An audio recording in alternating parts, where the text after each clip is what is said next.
I thought I got the time. Oh, good. Welcome back to Stories Delicious. I'm Lalo, And I'm Robert. and we're finishing off Watchmen tonight. We left off lastly on the Doctor Manhattan issue and issue four. Issue four. What a great issue to live on. It was. It's a heavy episode. It's a heavy issue. Heavy episode. I say heavy. It's a heavy issue where we examine the mind of a human Eurobomb. It's amazing. It's pretty much. Now we're jumping back on. It's pretty On. much the first issue and origins of Superman of the universe. Yeah. We're jumping back on issue 5, and rain is coming down upon the double R sign, which is now when we look at it, we see that it's the Rorschach sign, and it's because Rorschach is going into Moloch's place,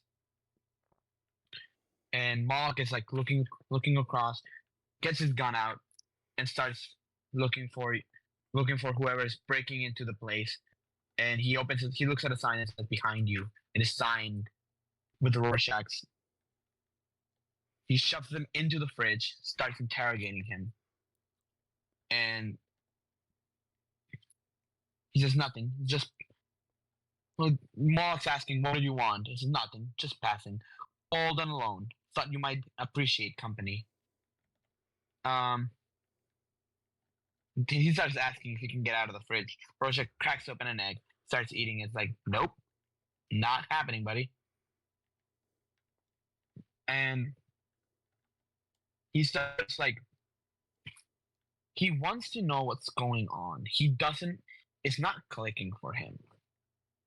Clearly, funny Dr. Manhattan. He starts seeing a pattern. Both Dr. Manhattan and the comedian are gone out of the table entirely. It's almost like someone is playing them. And Moloch keeps saying, "I don't know who it is. I don't know who it was." He's getting the clothes door shoved into his face. And Rorschach closes the fridge door on him. And he says, "Now, if anything should refresh your memory, contact me by leaving a note. Trash can opposite Gunga Dinner at 40th and 7th. Plus, get gun license soon." Rorschach's Journal, October 21st, 1985. Left Jacoby's house at 2:35 a.m. He knows nothing about any attempt to discredit Dr. Manhattan. He was simply being used. By whom? The Russians. Seem obvious choice, Manhattan and comedian, both key military figures, but comedian referred to an island, artists and writers living on it doesn't fit. Can't concentrate, I'm too tired, no sleep since Saturday. Walked home past trash cans stuffed with rumors of war, weighing factors in bodies, motives, waiting on for a flash of enlightenment in all this blood and thunder. Basically, Rorschach is looking around for clues, anything that might lead him into solving this goddamn mystery.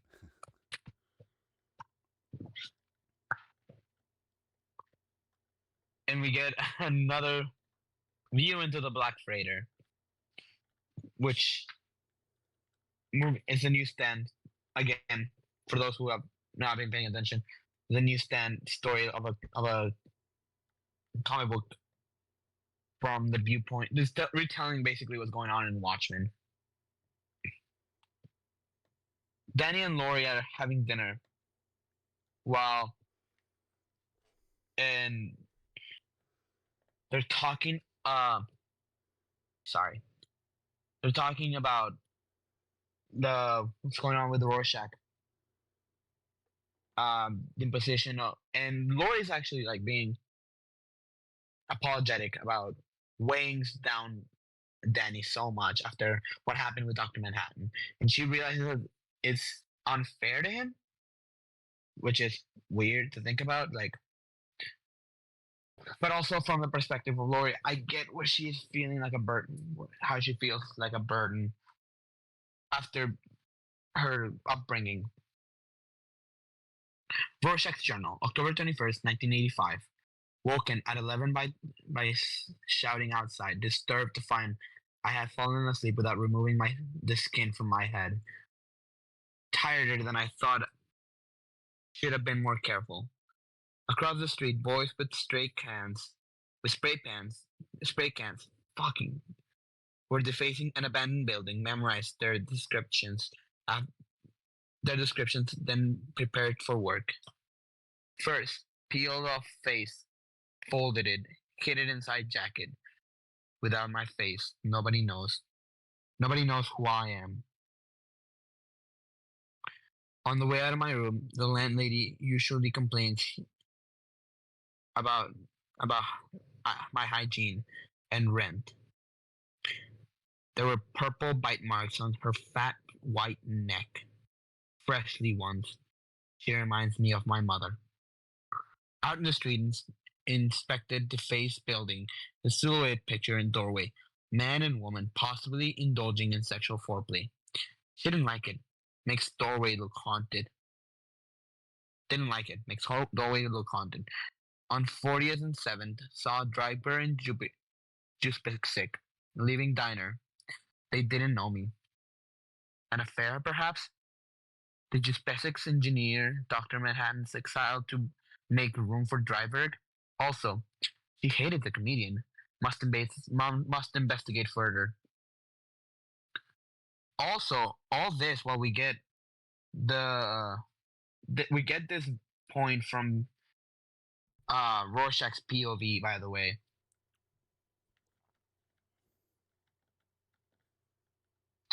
So, Robert? Yeah. Oh, you didn't say anything, so You're the host, man. This isn't much of a commentary book. This is more me sitting and listening. Rorschach looks over in the newspaper. It says Afghanistan. Is Pakistan next? As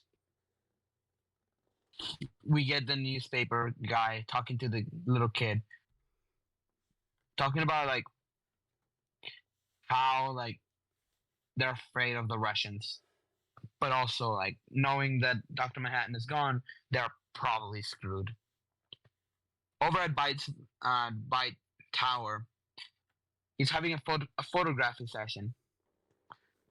Byte is taking pictures, talking to a newspaper, when in the meantime, a man pulls out a gun on him.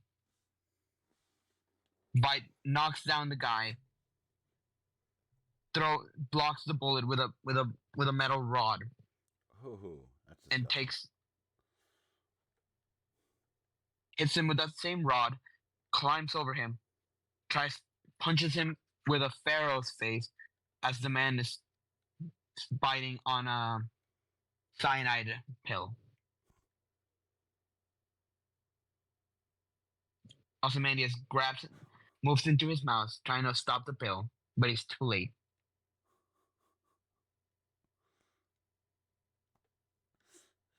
During the newspaper stand, they're hearing about what happened.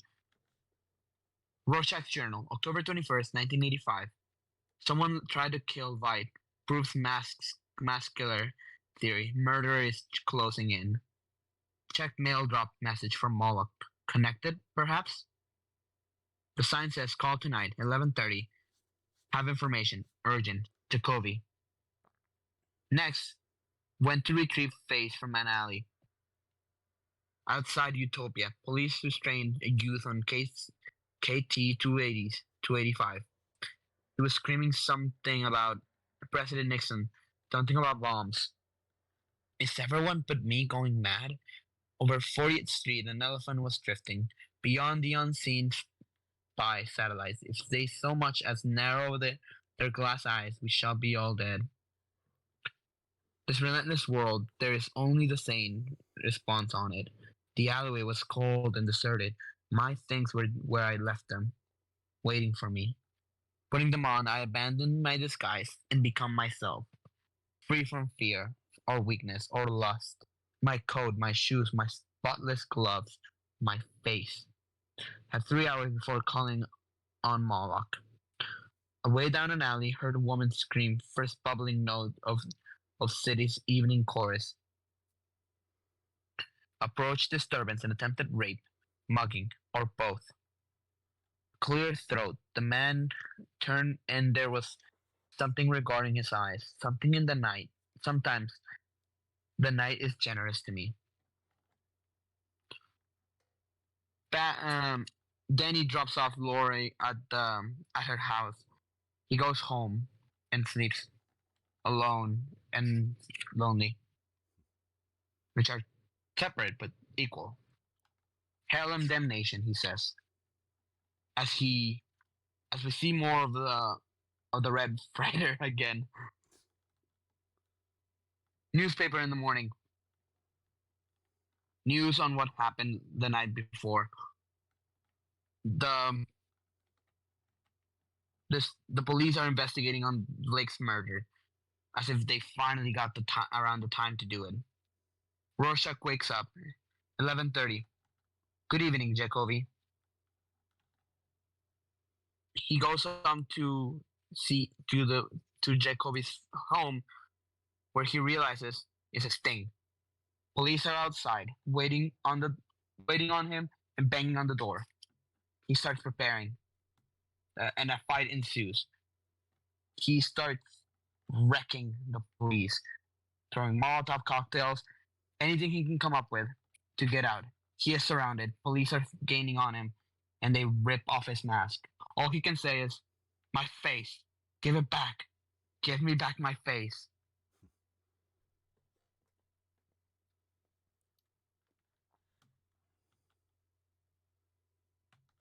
From the notes of Dr. Malcolm Long, October 25th, 1985.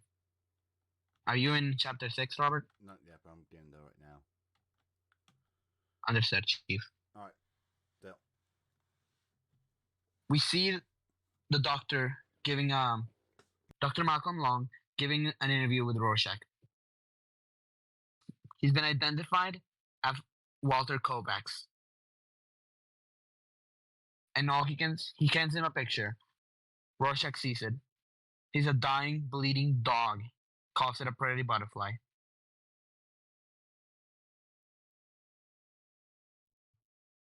Doctor continues. Gives him another picture. He looks at it. Two people making out, kissing. He sees himself as a child.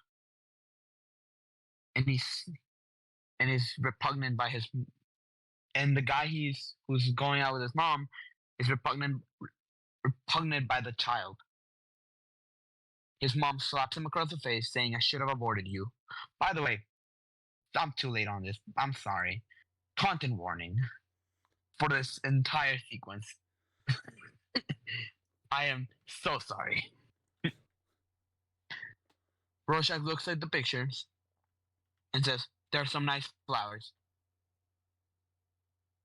They take him back to his cell, where he's spending there the night, remembering his childhood, his life.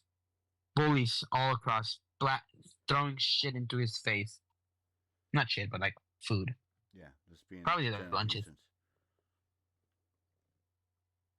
Walter takes the cigarette from his face and jams it into his eye, biting into his face as people are dragging him away, and we cut back.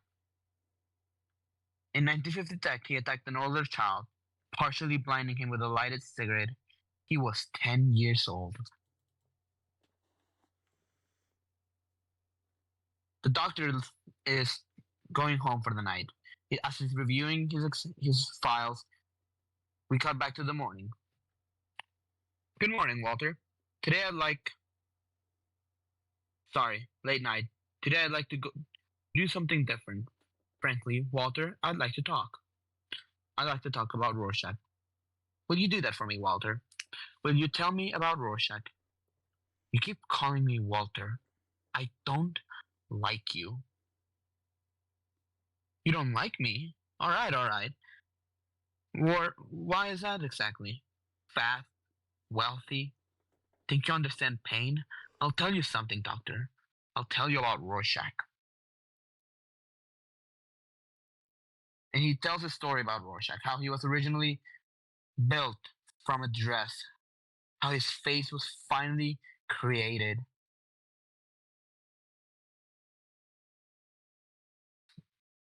how he originally took all the psychology he had went, all the things he had went through, and made it his own face. That same afternoon, he leaves. The police are escorting him away and take him to lunch. People are, a guy is bumping into him. He says, "Hey Rorschach, you're pretty famous, right? Boy, you know, I'd sure like your autograph." He's pulling out a shiv out of his pocket. Rorschach grabs the fryer grease, throws it in his face. Don't they know The that go- they're going against a semi-professional crime fighter? yeah, no. That this thing, just stab that fucker. That sounds like a good idea. The guards intervene, dragging Kovacs away to solitary and other men to the prison hospital. According to the deputy warden, these burns were horrific, hot cooking fat. I don't like to think about it. As they dragged him away, Rorschach spoke to the other inmates, said, "None of you understand. I'm not locked up in here with you. You're locked up in here with me." You said the line. He said the You line. said the line from that one piece of media. Um, so my early optimism was obviously unfounded. He's getting worse. So am I. I just read back what I've written above. The sixth line down should read, Kovac spoke to the other inmates. Oh shit. If you go, yeah, he does say that. Kovac spoke to the other inmates. Kovacs, not Rorschach. Huh. He addressed them as Rorschach. Ooh, spooky. He's called away. "You're locked up in here with me," he said. He's right. He's absolutely right. And then he starts telling him about Rorschach. Being Rorschach takes certain kind of insight back then. Back then, just thought I was Rorschach, very naive, very young, very soft. Soft? How do you mean? Soft on scum. Too young to know anything any better. Mollycoddle them. Let them live. And we see the horrors that Rorschach has done. One of them is actually, by the way, content warning on this one. This is absolutely fucked up. I'm gonna pile through it just to like make sure we get it over with. Rorschach follows a lead on a case of a little girl. Oh no. Do you remember this? Oh no. You Robert. Is this the Moloch thing? That's why he was so aggressive towards Moloch? No. No? No. What? No. I don't Rorschach. Rorschach is sorry. Rorschach is following up on a case of a little girl. He was young, probably like just starting out into the job. He breaks into the house of a man who he suspects is absolutely the kidnapper. Goes to the fire burner, the fire heater, water heater. Shit. Goes into the water heater, and he sees a pair of underwear burned. Knows exactly what it meant. Waited for him to get home, and grabbed a butcher knife and carved the dog's heads as they were biting on two bones, clearly belonging to the little girl. Man walks home. The man walks. Why am I talking like Rorschach? What the fuck is wrong with me? It really gets to you now, doesn't he? Oh shit! He's The not. man You're not walks locked. into the. You're not locked in with him. You're locked in with him. He locked in with me. Oh god! The man walks into his home, and the dogs are thrown through the window at the man. So he's looking everywhere for what is going on, and he sees that Rorschach is standing in behind him with blood all over his jacket. Intimidating. Rorschach knocks him up and starts interrogating him.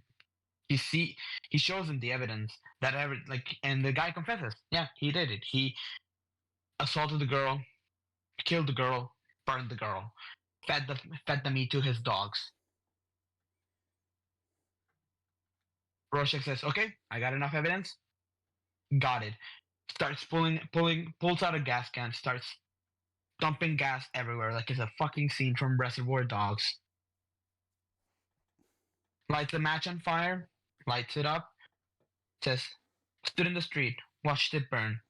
Imagine limbless, felt torsos inside, breasts blackening, belly smoldering, bursting into flame one by one. Watched for an hour, and nobody got out." The police takes Rorschach away, and the doctor is horrified by what he's heard. Well, yeah. You just heard the story about him committing a first-degree murder with no remorse.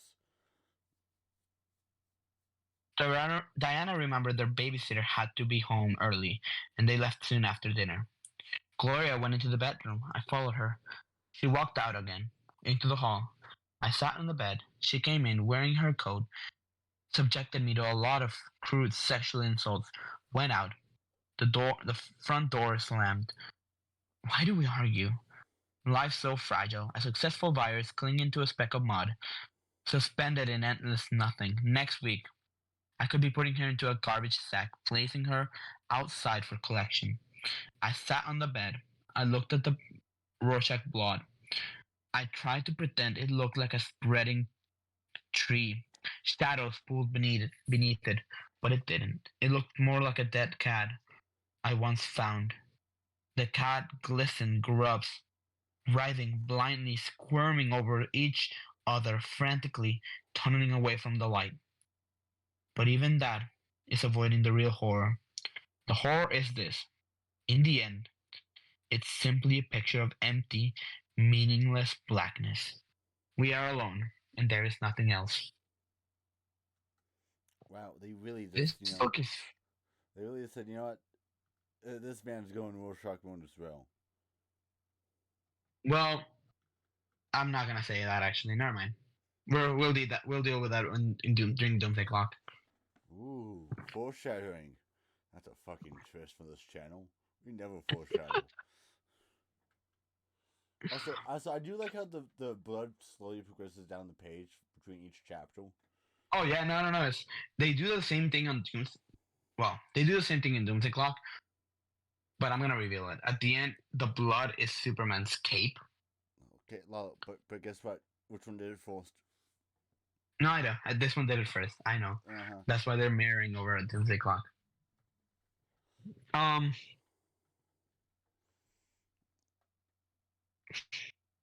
Ju, what the fuck is her name? This bitch. Silk Spectral. Silk Spectre is looking over at the owl cave, glaring at the glasses. She looks at Archimedes, which is the ship. That's what it's called, by the way. I forgot in the last episode what it was called. Now I got it. Archimedes. Lalo had a brain blast moment.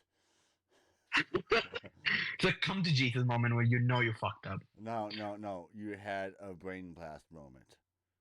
Yeah. She goes inside Archimedes and presses the button, and a fucking fire stream comes out of the front of the. Okay. She hits the fire button. What the fuck was she expecting? I think she expected to light up the engine. To fire Okay, up the engine. okay. So you're saying that that's gonna be in between the rockets, the lightning bolt, like I don't know. It's normally engines require a key to start. It's not a push start. You know. the rocket can be like fire up. I don't know, like takeoff. Okay, You don't know that. stop trying to simp for Silk Spectral. Okay, she's not gonna fuck you. I'm Bro. not. If you're simping for Silk Spectral, she's not gonna fuck you, bro. I'm gonna smack the shit out of you, Robert. Bet you won't. And guess what? By the way, Alpha can play with HR. For the she's no, not HR anymore. or she is. Actually, I haven't made it. I made it official, but I haven't written the letter. So She said she can still do HR stuff, but she wants to be PR primarily. Understood. So Spectre is. She started a fire at the owl cave. Don't you hate when that happens? Danny is running down to get help.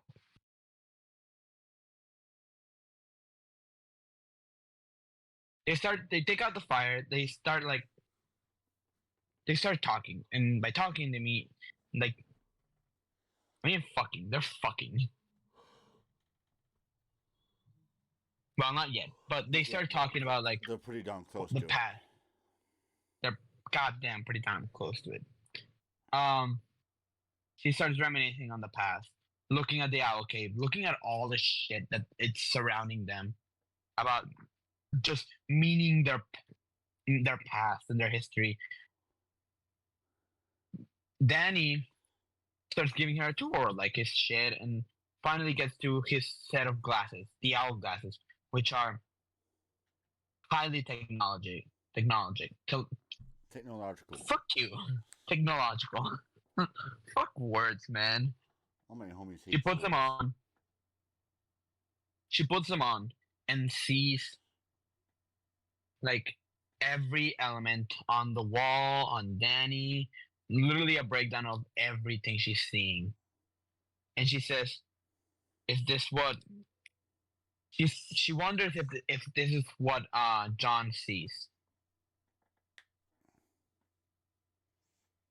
And that really makes Danny sad. So he says, "You can leave them off. You can leave them. You can close the owl cave when you're done." He goes back up to the top, and she's like, things between me and John are over." And then they see the news, and they see like that the world is fucked. It's the end of the world as we know it. That song is also in the movie. Well, yeah, that one's a little bit more fitting though, compared to Hallelujah. Yeah. Well, for Hallelujah, it made sense. It was a funeral. They were like singing praise to God, like whatever. But also, you gotta remember, one's a slow song, the other one's an '80s new wave punk song. Am I thinking of the same song? I don't know. What song are you thinking of? I'm thinking of. I'll tell you later. I'll tell you after recording. I'm gonna watch the movie and then I'm gonna tell you what song I was thinking of. Okay. Basically, they're telling the Russia has striked an attack on Afghanistan and Pakistan and moving on to the next phase of their governing. The conquest. Which is their conquest, which is straight up to America. Next attack, East Coast. As we covered on that last episode of Stories with Issues. And they're getting... Danny and Lori are saying, well, fuck it. If this is the end, we're going out as fighters. And they fuck. Well, they fall asleep, and then Dan has a weird ass dream. Has a weird ass dream of them having sex, and then that sex turns into like them tearing their skin off and turning into like night owl and Silk Spectre, only to be blown up by the catastrophe that's going on. And he wakes up and is like, "What the fuck was that?" Oh shit! What the fuck? Only to see Lori just there. So he goes to the owl cave and puts on the goggles, and he feels impotent. And Lori has the same idea that Danny has been wishing someone to tell him. Also, I'm gonna say this right now. Why did fucking the Watchmen film cast Patrick Wilson for this role? Because they needed a Batman-like actor, someone who would fit the massive superhero like stereotypical idea of like muscle ripped dude. Well, that's the thing, though. Owlman isn't. Exactly. So like I've been saying forever. Patrick Wilson was not the man to go for with that one. Though, no, I'm telling you, his performance was on point. His performance was probably one of the best things about absolutely. That but it's not the character that they sort of really portrayed. It was the task failed successfully type of deal. His version of Night Owl is Batman from The Dark Knight Returns. Someone who is. You say that like it's a bad thing. I say like it's a bad thing. It's not. His performance in the movie is fabulous. It's probably one of the best things in the movie. It's not what they should have gone with. No, they should have been someone a little bit more outside of Hollywood than Patrick Wilson. And what they should have gone with is a man depressed with his life. Yeah, and they should have brought in a B-list actor on Hollywood to play. Who would you cast as Night Owl? I don't know. I just wouldn't fucking cast Patrick Wilson. The man's a fucking absolute unit, even now. Yeah, and he also played the motherfucking like dude from what the fuck is that movie? The Conjuring. The Conjuring franchise, yes. Yeah, he played the dude from the Conjuring franchise. He also did something else. He did something else. Warner Brothers owns his soul. All right, moving on. Laurie has the idea of dressing up and finally going out again. And Dan is so thankful that someone gave him that statement. And they both get on their outfits, and there are riots on the streets, and they see Archimedes flying across the sky, and finally there's hope. In the meantime, they're just fucking around. They're messing around. Laurie puts on her Silk Spectre outfit, and Dan is like, "Holy shit!" They go into a fiery building. They rescue everyone, and after they drop them off at a neighboring building, they just have sex on Archimedes. As one normally does, right? I mean, come on. And as they're having sex, they shoot off the... It's a 2-page sex scene. What the fuck? Like I said, they made it this turned into a 2-minute sex scene in the movie, or 5-minute sex scene. I mean, knowing the style of that actually makes a lot of sense. And then going into the next issue. That was a Chapter 7. No doubt about that one. Well, it's they're establishing that they're coming back. There's The no Watchmen are getting back together. there's no filler issues in this book, but there's also filler issues in this book. Absolutely. Well, it was. Here's the thing, and I am gonna slap myself later for praising Alan Moore's writing. Oh no. But Alan Moore's writing in this fucking book is so like Straightforward and to the point. it's hard. It's straightforward. It's poignant. It's poignant. It actually has It's it smart. has a message to tell, so it doesn't waste time pussyfooting around it. Absolutely. And whenever It's people, so funny compared to Jeff Johnson's writing on Doomsday Clock 30 years later, 40 years later. No, that's not something I want to hear. Doomsday Clock is amazing. But it's clearly mimicking what Alan Moore did 40 years earlier. No, And you will see what I mean when we get to it. don't you mean like 30? No, 85 to 2020. Fuck you.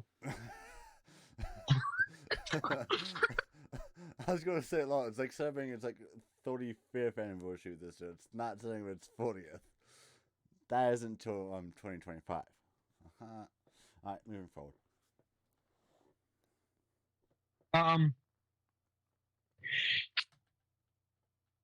As we're getting like fucking hell. What the fuck is going on here? Who's talking? Oh, it's fucking original Sil Spectre talking to Jesus Christ. Again, there are moments where I'm like, Alan Moore, the fuck are you doing? That's too much writing. Who are you trying to be? Are you trying to be Frank Miller here? Oh, Kevin Smith. Don't forget Kevin Smith. Or Kevin Smith. Cannot forget about or Todd fucking McFarlane. When we take a look at Spawn, you will know what I mean. Oh, really now? For a man who likes to draw and says that draw is his passion and his love, the man loves to write a lot. But it's like writing bullshit. It can't be worse than Kevin Smith's work on Guardian Devil. Guardian Devil was fucking baller. No, fuck it off. wasn't. Fuck you and fuck you. Okay, can I get your copy then? Your trade paperback? Fuck you. Aw. That wasn't a trade paperback. It's actually a premiere edition, bitch. Oh, whatever. I bought that out of fucking spite.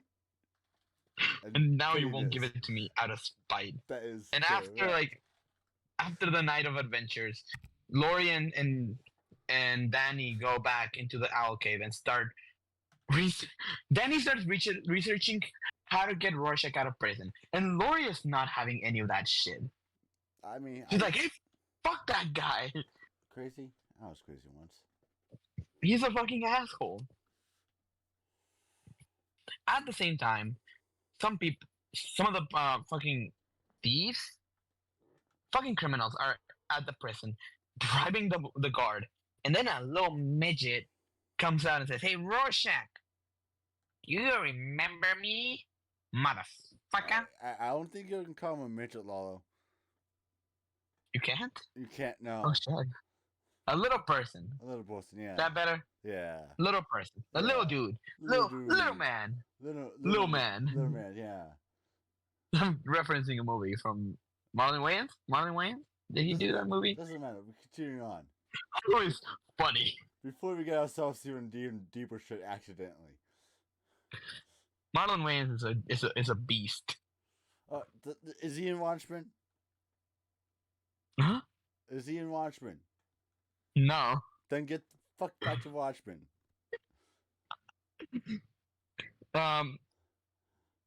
Danny is basically you guys can't see this, but it's almost 11 o'clock at night. I want to go to bed. Sorry, Lalo. Continue. The little man is like, "Hey, fuck you, man. Bing Fuck bong. you, Rorschach. Bing bong. Fuck your life and your wife." And Rorschach's like, "Fuck, get lost. You tiny man." And the guy's like losing it like outside of his cell, like I'm gonna fucking kill you, which is funny because he's a little man. Anyway, Jesus Christ, into bro. the Can we, all the opinions expressed are those of the individual and do not represent the company as a whole. Okay? Just put it out there hey, right now. Fairly that scene certain, in the movie is fucking hilarious. fairly certain that we're going to have conversations with HR about this, but, we cross that bridge when we get there. Ain't that You right, mean Lalo? PR? Both. Both. We're going to have conversations with both. This also happens to be the same person, so it's actually really easy. Hey! You don't have to say that. Are you calling me cheap? Yes. Are you calling me cheap? Yes. What's The my next. what's my payment for this, Lalo? What's my payment? I used to get lunch out of this. Now I'm actually being the one who kicks you out, if you will. Movie tickets, lunches. No need to call me out, Robert. Jesus Christ. We ball. We Gucci. We Gucci. Don't worry about us two spreading and then we lose on the only premium content of comic book content on YouTube. Newspaper is having a blast day on and about the Walter Kovacs arrest and the murder of the comedian. At the same time, Silk Spectre is prepping everything for the arrest. At the fucking same time, they're they're crafting the squid. The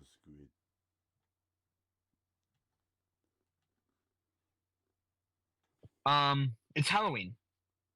Happy Halloween, Robert. Wait, fuck. This is coming out October. This is coming out October 6th, fellow. It ain't. It ain't even end of September yet, Lalo.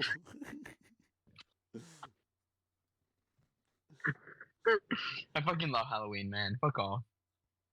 It's my favorite time of the year. I know, you can actually hang yourself and not look rude. It's amazing. Oh my god. And they're going. Silk Spectre and Night Owl are going over to the prison to get Rorschach out. In the meantime, Rorschach is having a blast day with Little Man and his two big guys. One of them tries to choke Rorschach. Rorschach grabs his jacket, wraps it around his shoulders, and destroys his face. You know what that sounds like? Sounds like a skill issue? Yeah. Archimedes is hopping into the prison as a riot is starting to ensue. And finally, they hop on, start looking for Rorschach. After they found it, he has already killed all his captors. Yeah, as one does. They hop on Archimedes and start just fucking planning.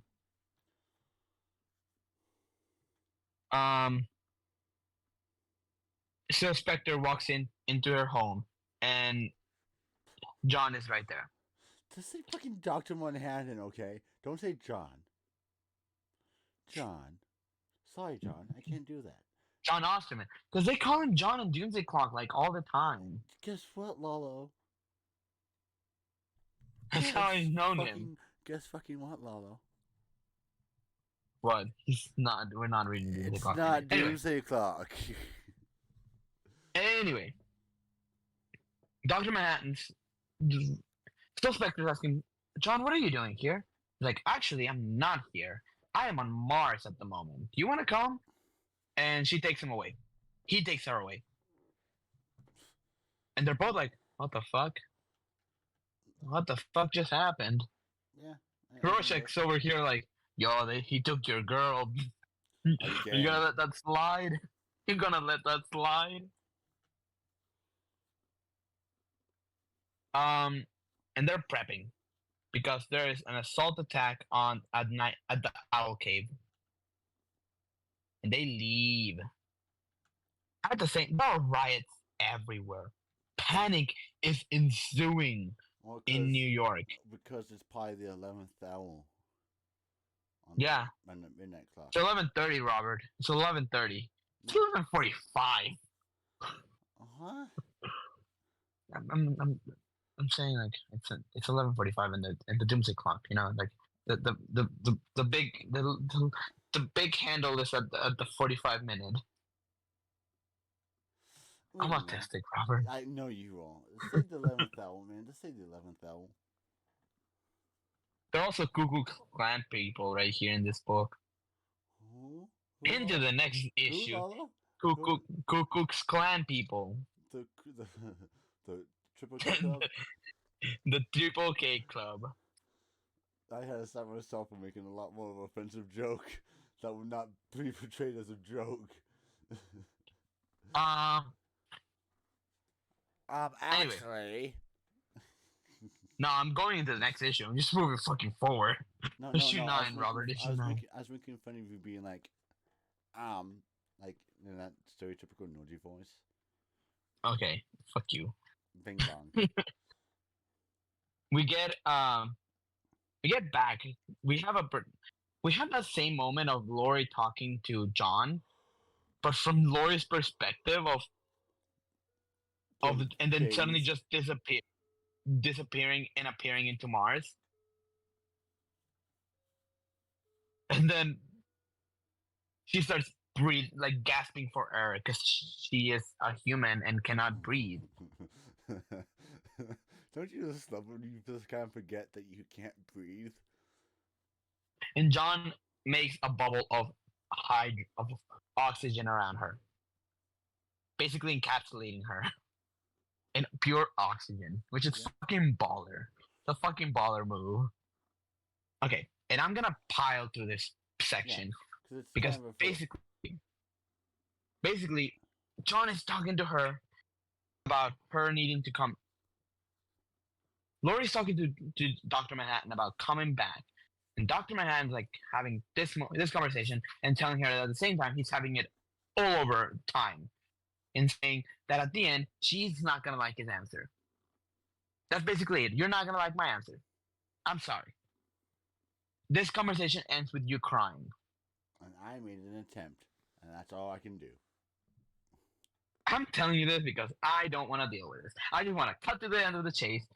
Have you cried right now? Why don't you just get on your knees and cry, and then I can send you back home. How does that sound, Lori? Go ahead. You gonna cry about it? Quit crying! I don't want to fucking hear it. But when in reality, what's happening is Lori is like looking at how beautiful Mars is, and not only that, like what a beautiful creations John has made here. She is fascinated by the sights. Yeah. At the same time, we're having flashbacks to like Janie Slater as the bottle spilling, the bottle of nostalgia. Which, by the way, nostalgia in this universe is a drug created by Adrian Veidt. Of course it is. Which is meant for you is explained in here, but it's also gone into more depth in the Watchmen show from HBO, which we're also covering the tie-in book for that story, Rorschach, at the end of the month. And nostalgia is basically like a drug that allows you to relive someone else's memories from their point of view.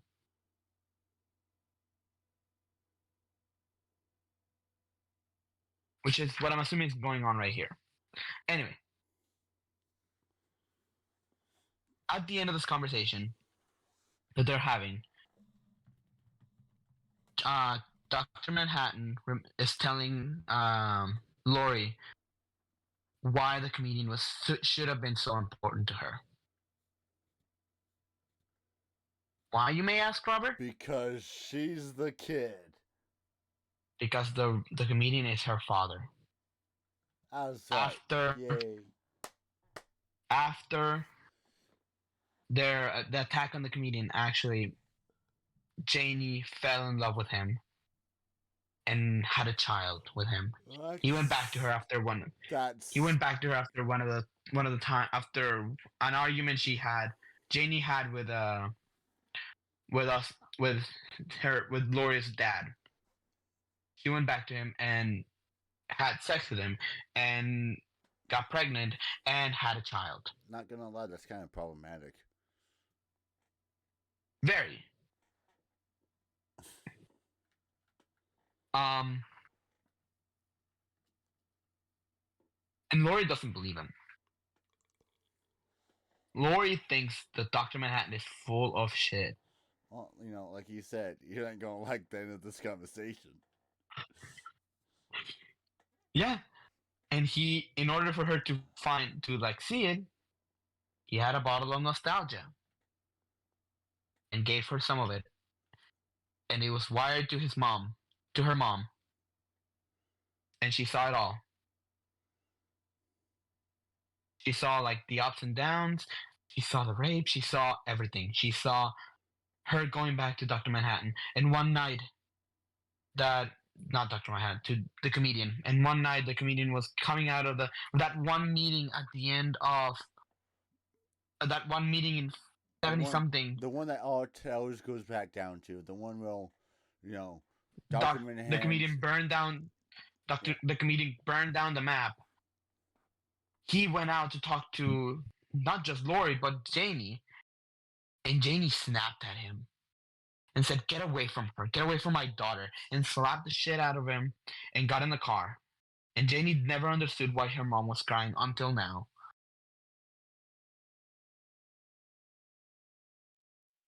And she saw the truth. She saw it all. And she broke down crying. Also, by the way, I'm sorry. If you see, I like pointing this out because we see like the comedian's face all throughout history, but when it's in more recent thing, like in the movie, they didn't really show Jeffrey Dean Morgan with the scar, but on the book, everything after Vietnam, he has a scar on his face. Yeah. It's some kind of continuity. It's fucking brilliant because they didn't do it in the movie, and I was weirded out when I read the book after watching the movie. I read this book in high school. I shouldn't have been reading this book in high school. I shouldn't have been reading it. Anyway. No. That's probably the best case scenario of reading it. A book like this In high school? Oh yeah. If I was a DC kid, I'd probably be reading this in elementary, maybe middle school. I mean, I read The Dark Knight Returns when I was 10. But no, this is much worse, Lalo. I don't know. We haven't gotten to the end of The Dark Knight Returns, Robert. Fair enough. But also, Lalo, it can't get any worse than this. It's pretty heavy. Yeah, that's fair. It's like reading The Boys, but with a slightly better story, only slightly. To Kill a Mockingbird. No, it's just the N-word being spewed around everywhere. No, it's like reading The Boys. It's the best example. But written better. No, slightly better. Only slightly better. Only slightly. The Voice is trash. I'm joking. Don't come at me. I'm joking. Don't give a shit. This book is horribly written. Anyway. And Laurie is just destroyed. She starts breaking everything. She throws the bottle of nostalgia, throws it around, and destroys the whole place that Dr. Manhattan had built. And it all is shown in the crater that they were in is a smiley face, commemorating the comedian who once was lost. Dr. Manhattan has no idea how to console her. Look. It's a thing from that one piece of media, from that one thing. Yes, I'm aware, Robert. He has no idea. John has no idea how to console her, other than saying, "Then yes." I'll go back and I'll help you. Let's go home.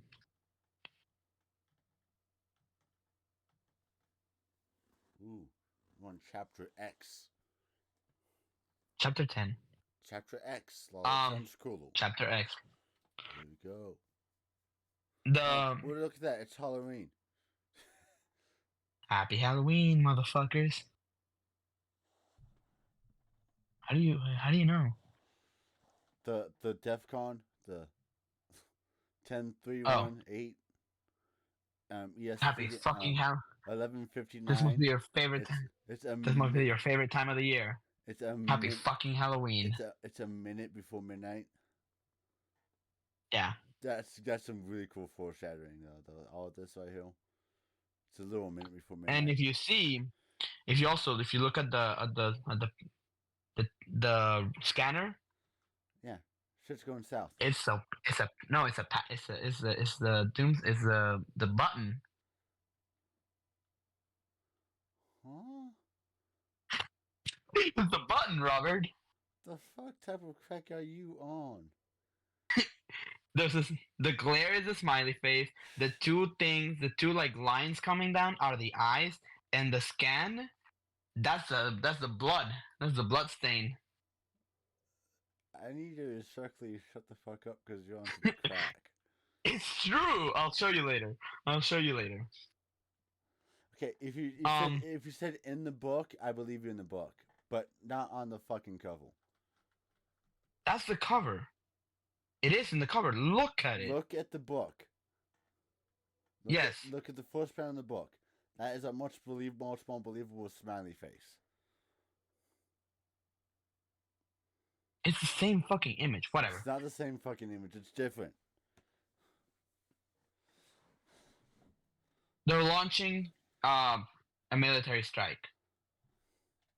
Mutually assured destruction, baby. Ha ha. Rorschach is getting ready. He says, and by the way, all he wants is his mask right now, or his face. Fuck my you, libertarian motherfucker. You pretentious asshole. Yes. So he goes back home, and he sees the lady, his landlady, with her children, and yeah, that's funny. They're begging for help. He looks down at them. He says, "No."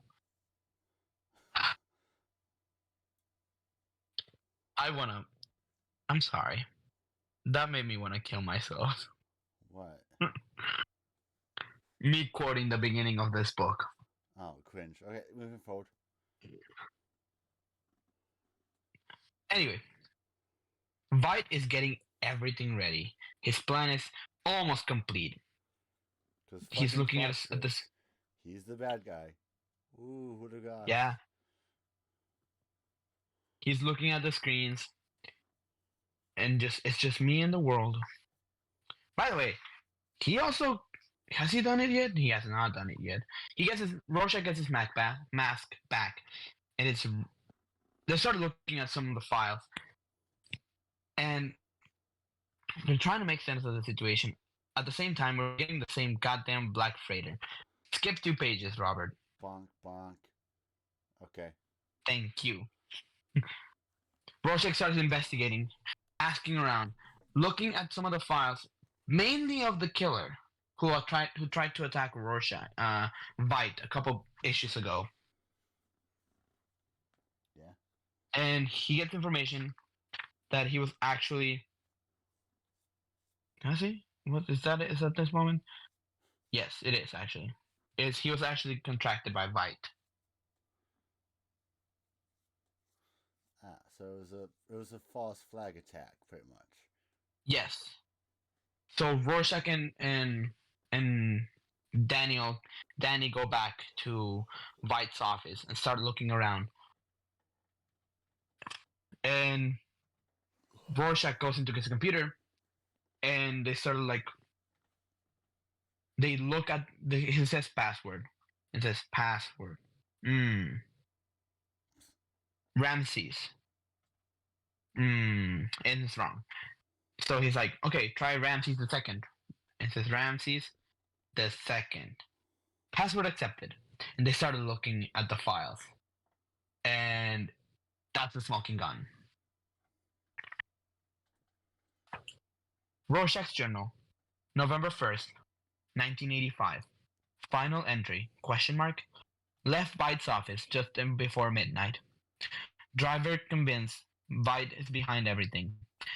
Is serious about visiting Antarctica. Owl ship capable? Apparently. But are we? Byte cannot imagine dangerous. Byte cannot imagine more dangerous opponent. Assuming journey possible, tracking him through his lair only option. Still feel uneasy. Unfamiliar territory. He could kill us both. There in snow. Nobody would ever know. First night in November. I am cold tonight. Offices below headstones marking daily graves of thousands inside, across clock faces, as observe as those of celebrities can't commence final laps. Oblivion gallops closer, favoring the spiring the rain. I think we will be gone soon. Bite is faster than Dryberg, perhaps faster than me. Return from mission seems unlikely. This last entry will shortly mail. This is last entry. Will shortly mail journal. Only people I can trust. Tell driver I need to check my mail drop. He believes me. If reading this now, whether I am alive or dead, you will know truth. Whatever precise nature of this conspiracy, Adrian White is responsible. Have done best to make this legible. Believe it. Paints a disturbing picture. Appreciate your recent support and hope world survives long enough for this to reach you. But thanks are in East Berlin, and writing is on the wall. My own part, regret nothing. Have lived life, free from compromise, and step into the shadow, now without complaint. Rorschach, November 1st, 1985. Signed, Rorschach. And the mail is being the mailbox is being picked up. The mail inside that envelope with an urgent tag is dropped off at a newspaper company. The same newspaper company that Rorschach kept visiting every morning and every morning and every morning, waiting for his paper.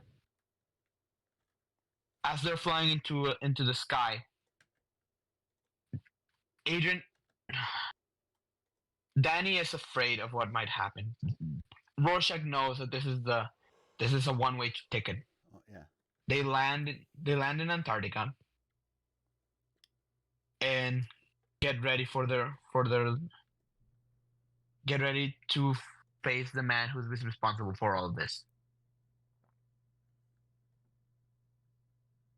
As they're walking across, well, floating across on their little bike thingies, Adrian knows it. They're coming, and everything is all right.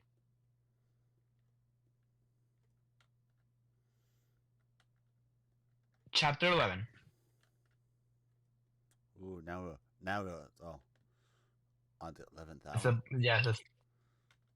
It's a stain of a patchwork of is visible in Antarctica. All the mighty works is coming. They've arrived at Adrian's place, his hideout. Rorschach is just wearing his jacket, his trench coat, and Owlman is wearing this ridiculous costume, which is fucking hilarious. It's suitable for the environment. It's funny. It's ridiculous. You know what else is funny, Lalo? It's an all-white owl. You know what else is funny? Your face, Robert. Your inability to talk to females. You can't see it, but I'm flipping you off. Dogs come around the corner. You get scared of the dogs instead of talking to the owner. Adrian is getting everything ready. You know that, right?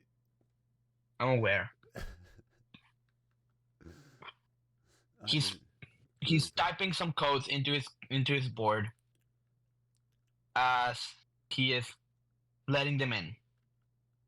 Hello, my friends. I've finished my work now, and I'd be honored if the three of you would join me for a small drink. As that's going on, riots are ensuing in New York, literally everywhere, but mainly in New York. And then, guess what there is? Adrian More black fucking fatal. Adrian is inviting his scientists and everyone into his lab, where eventually he kills them all.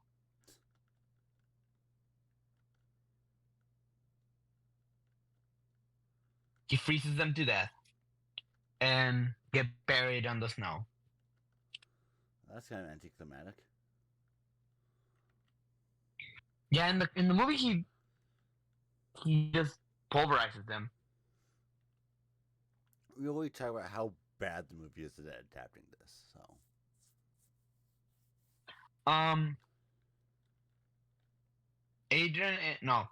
Danny and Rorschach walk in and see the massacre. Yeah. Walk into White's office and immediately start talking to him.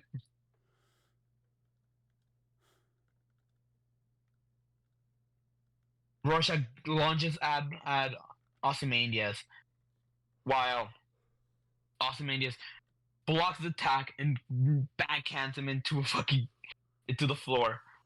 Night Owl blasts him with a energy beam.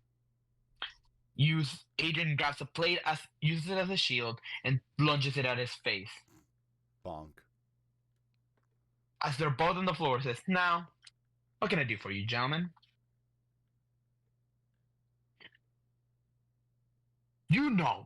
Damn it, you know what this is about. Pyramid deliveries are behind this whole mess, and you're behind Pyramid. Christ, Adrian, what are you trying to do? What we all try to do. After an initial struggle to find our feet, I'm trying to improve the world. Like when I started. My first gate made it seem impossible to end injustice and demolishing crime syndicates. This notion that criminals monopolized evil was itself demolished by my second case. Researching my masked predecessors, I investigated the mid-50s disappearance of Hooded Justice. An operative government sources revealed had tried unearthing him back then, reporting failure. Unearthing the operative, tracking him to Dockland proved easier. Edward Blake. As intelligent men facing lunatic times, we were very alike, despising each other instantly. Recognizing me, he attacked me. Anyway, mistaking me for a criminal, I studied his imitations, skillful feint, devastating uppercut, little else. He won in the short term. Had Blake found Hooded Justice, killed him, reporting failure, I can prove nothing. We next met in 1960. I avoided him more fascinated by John. Still, I observed Blake over the years. You know what? He was in Dallas, minding Nixon the day Kennedy died. Nobody's sure why Nixon was there. Ever read JFK's intended speech? We in this country, in this generation, are by destiny rather than choice. The watchmen on the walls of world freedom. By the way, this is all happening while Rorschach is trying to stab him with a fork. Bonk. It doesn't work though, does it? No. Adrian grabs a plate and uses it as a shield. Then literally basically grabs him, punches him back into the ground. Like, knock it the fuck off. Never suspected that on the walls of world tyranny across hairs watched him. We all realized then how bad things were. I continued adventuring, but it seemed hollow. I fought only the symptoms, leaving the disease itself unchecked. I despised myself. My sham crusade, knowing mankind's problem, I blinded myself to them. I felt helpless against forces greater than any I'd anticipated. Too cowardly to confront my anxieties, I had life's black comedy explained to me by the comedian himself at the Crime Busters fiasco in '66. I am sure you remember. He discussed nuclear war's inevitability. What the fuck? Inevitability. Inevitability. There you go. Describe my I future am role inevitable. as smartest guy on the cinder, and open my eyes. Only the best comedians could accomplish that. Remember that charted map between my fingers? Nelson saying someone's got to save the world. His tumultuous complaining voice. That's when I understood. That's when it hit me. Consoling Nelson, I left outside. Blake argued with Lori and her mother. I swore to deny his kind their last black laugh at Earth's expense. I also swore that when next I met Blake or any other foe, though perhaps not on my territory, it would be certainly on my terms. Ooh, look at this. It's the final moment. What's the big reveal, Lalo? What's the big reveal? Brutally, I've been brought nose to nose with mankind's mortality, the dreadful, predicable fact of it. For the first time, I genuinely understood that Earth might die.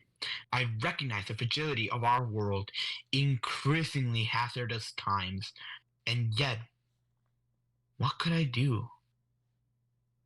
My first step was to stand back as far as I could, to view the problem from a fresh perspective, my vista widening with my comprehension.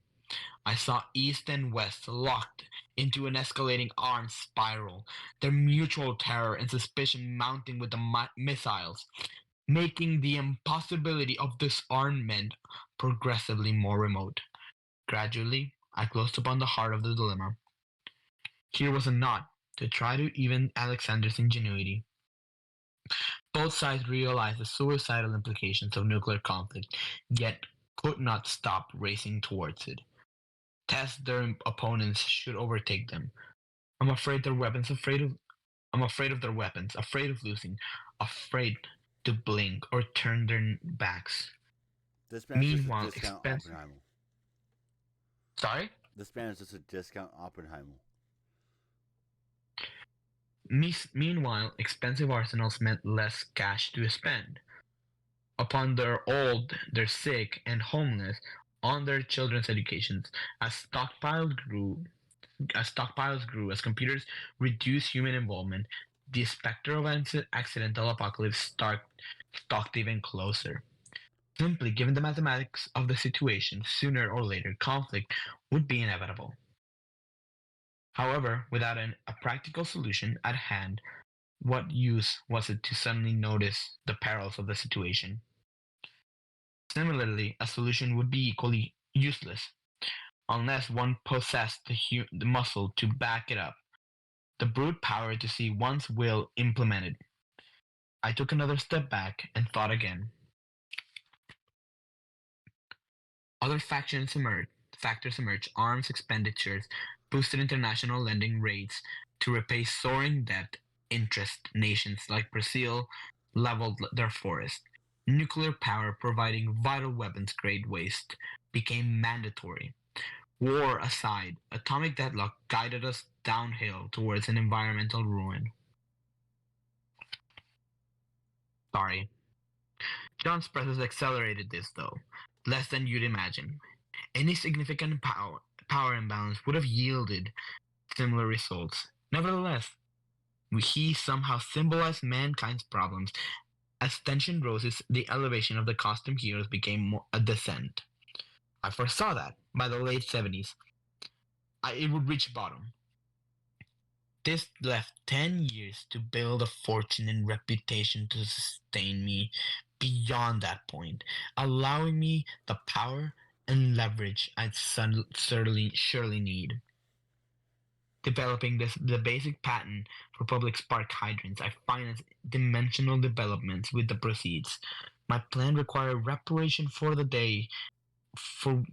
for the day when I assumed the aspect of kingly Ramses, leaving Alexander the adventurer and his trappings to gather dust.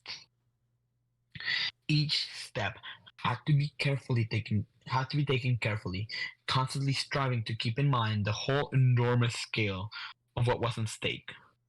The earth, humanity, all we ever all we've ever known, end of the heroes, does the concept no justice. The world's present would end, its future immeasurably vaster would also vanish. Even our past would be cancelled, our struggle from the primal ooze, every childbirth, every personal sacrifice rendered meaningless, leading only to dust, tossed on the void wings.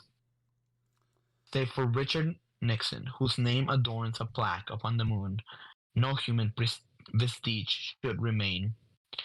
Ruins become sand, sand blows away, and all our richness and color and beauty would be lost, as if it had ever, as if it had never been. Lalo, that was a long ass monologue. It's not fucking over. Lalo, can we just get the too long didn't read? Can we just get the 2 hour Absolutely. deal? Because, dude, And that's when, that I yeah, was falling I'm gonna asleep to move on. that. I'm sorry, I was falling asleep doing that as I understood. well. Um, that's when Edward Blake finds out what happened. He started catching on, and finally, at the end, Adrian says, "Adrian, I'm sorry. You need help. I know this ha- I know this half New York stuff is bullshit, but I'm still glad we got you here before you got deeper into this mess. Christ, you seriously planned all this mad scientist stuff? I mean, when was this hopeless black fantasy supposed to happen? When were you planning to do it? Do it." Adrian says, "Dan, I'm not some I'm not a Republic serial villain. Do you seriously think I've explained my master stroke if there remained the slightest chance of you affecting the outcome? I did it 35 minutes ago." And the New York people are destroyed as the squid comes down into chapter 12. Into chapter 12. That's a lot of dead people, Lalo. Yeah, his plan has been done. The squid had come down and it killed everything. People, there was a massive attack. At midnight, John came back and they saw the massacre created by the squid, and they knew that there was only one person who could be responsible for it. So they go back. They go to Adrian's place,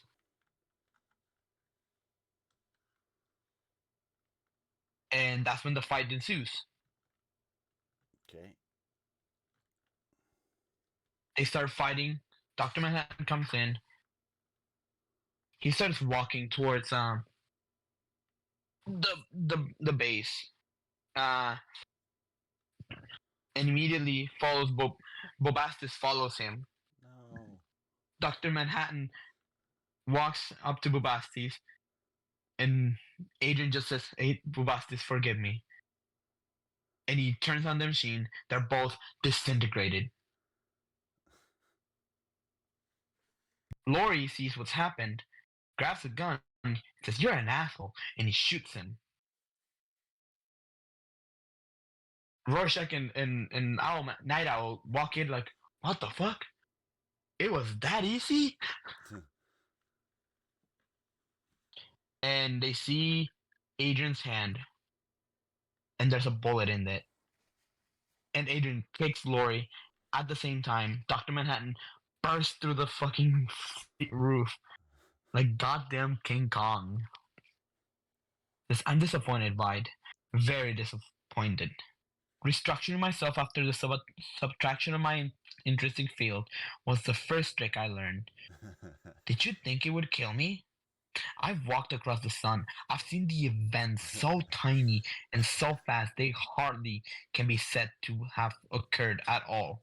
But you are a man, and this world's smartest man makes no more to me than does this smartest termite. That's what's that in your hand, Vide? Another ultimate superpower? Yes, you could say that. And he sees newscasters saying the attack on New York wasn't the only one. There were attacks everywhere. You saying there's a second squid? Did they hit the There's Pentagon? a second squid. Did they hit the Pentagon, Lalo? They did not hit the Pentagon. They did not hit the Pentagon. They hit Russia. They hit Moscow, and all the newscasters are saying that the world has united against the squid. It shall last their all relief 12 days. And they sent relief stations in order to help out those that were attacked. And Adrian says, "I did it." Raises his hands in self adoration and says, "I did it. I saved the earth from hell. Next, I'll help her towards utopia." As Ransom has said, Canaan is devastated, Ashkelon is fallen, Gezer is ruined, Benoam is reduced to nothing, Israel is desolated, and her seed is no more, and Palestine has become a widow for Egypt. And Laura's like, "What the fuck are you talking about? You fucking asshole." And says, "All the countries are unified and pacified. Can't I get away with it? Will you expose me? Undoing the peace? Millions died for nothing? Yes. Kill me. Risking subsequent investigation. Morally, you're in a checkmate. Like Blake." And Dr. Manhattan's like, "Yo, motherfucker kinda right." Logically, I'm afraid he's right. Exposing this plot will just... Please, buddy. Don't quote from the book. It's a too long didn't Anyway. It's a monologue session. Rorschach is pissed at this. And he walks away. Rorschach is going outside, and Vite is basically like,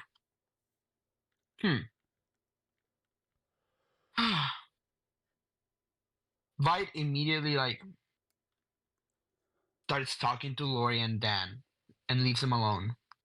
They realize that John left. And John and Danny and Lori have sex again. What the fuck? Because this is the only way they can cope. Jesus Christ. And also, the image of them having sex is also the same image in Rorschach's mask.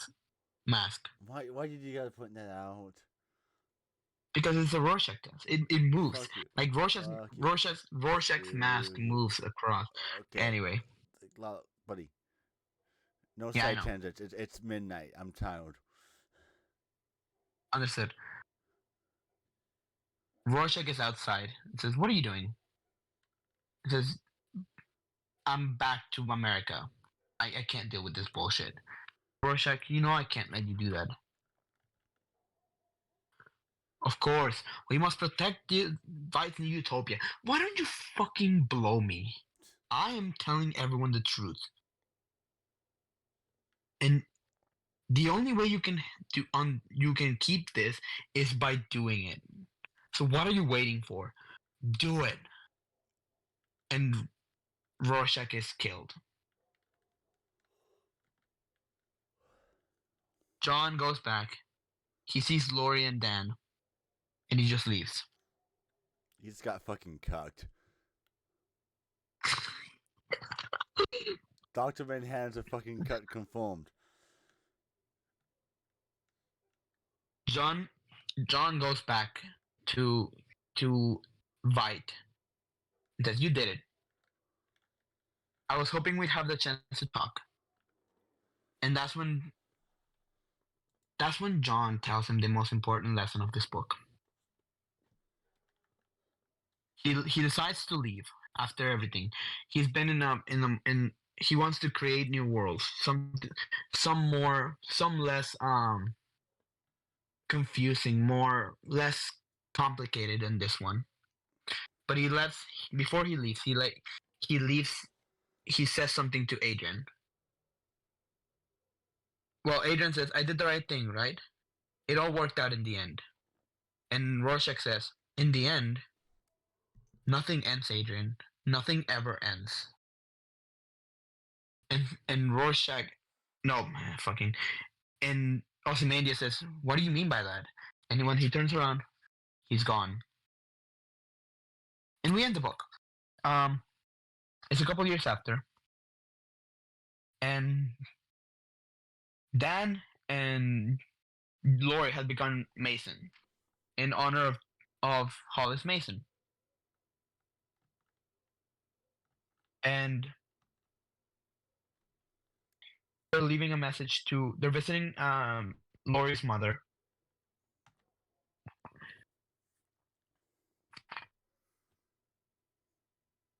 And eventually, at the newspaper, a kid is having a hamburger as he's looking through the files, looking for the next thing to publish. And he finds Rorschach's journal. And that's Rorschach. Look, fucking... it's the logo from the... Yeah. No, I know. From that one. And that's Watchmen. Ooh, spooky. Boy, that monologue was a fucking snooze fest. No, I know. I realized that, and I decided to cut it short after you told me to. After I yelled at you saying I'm fucking passing out. No, I'm aware. But that's the and again, that line, nothing ends, nothing ever ends. It's gonna become more and more important later, Robert. Well, obviously. Since it's the whole entire lesson of, Doomsday Clock. Not Doomsday Clock. Yeah, Doomsday Clock. I'm stupid. You don't know that one. This is Story of the Dishes, ladies and gentlemen. Thank you for watching. Have a good night. Peace.